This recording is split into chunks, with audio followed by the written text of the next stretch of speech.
Hi friends, welcome to Pappu Nivi vlogs. இன்றைக்கி என்ன recipe பார்க்க போகிறோன்னா கேரளா ஃபேமஸான கலந்தப்பம் தான் செய்ய போகிறோம். இது வந்து ஒரு ஈவினிங் ஸ்நாக் கூட சொல்லலாம். செம்ம டேஸ்டியாக இருக்கும். எப்படி செய்யலான்னு பார்த்துடலாம் வாங்க. ஒரு டம்ளர் பச்சரிசி எடுத்து 4 மணி நேரம் ஊற வச்சு எடுத்துக்கலாம்.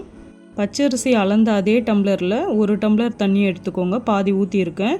வடித்த சாதம் 2 ஸ்பூன் ஆட் பண்ணியிருக்கேன். 1/2 ஸ்பூன் சீரகம் ஆட் பண்ணியிருக்கேன். ஒரு பிஞ்சு உப்பு ஆட் பண்ணிக்கலாம். 1/2 ஸ்பூன் ஏலக்காய் தூள், 1/2 ஸ்பூன் பேக்கிங் சோடா ஆட் பண்ணிக்கலாம். எல்லாத்தையும் சேர்த்து நல்லா அரைச்சி எடுத்துக்கலாம். மீதி இருக்கிற பாதி டம்ளர் தண்ணியும் இது கூட ஆட் பண்ணிக்கலாம். அரைச்ச மாவு ஒரு பக்கம் இருக்கட்டும். 1/4 கிலோ வெல்லத்தில் 1/2 டம்ளர் தண்ணி ஊற்றி அடுப்பில் வச்சு நல்லா கரையிற அளவுக்கு எடுத்துக்கலாம்.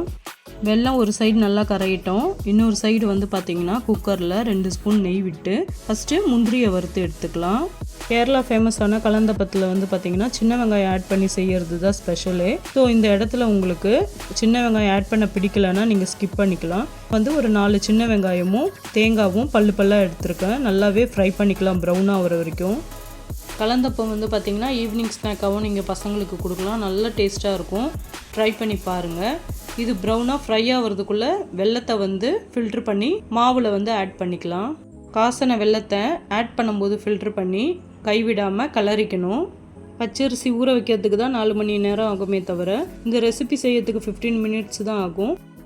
வெல்லம் ஆட் பண்ணியிருக்கோம் ஆல்ரெடி. இதில் வந்து பார்த்திங்கன்னா நெய்யில் வறுத்த சின்ன வெங்காயம், தேங்காய், முந்திரியை வந்து இப்போ ஆட் பண்ணி நல்லா கலந்து விட்டுக்கலாம்.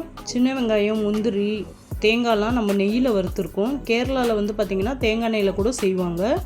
இன்னொரு பக்கம் குக்கர் நல்லா சூடானதும் நெய் எல்லா பக்கமும் படுற மாதிரி பண்ணிக்கலாம். நெய் காஞ்சதும் கலந்து வச்ச மாவை இதில் ஊற்றிட்டு சைடு ஓரங்கள்லேயும் நெய் நம்ம ஊற்றிக்கலாம். குக்கரை வந்து பார்த்திங்கன்னா மாவை ஊற்றுனதுக்கப்புறம் மூடிட்டு விசிலை எடுத்துடலாம்.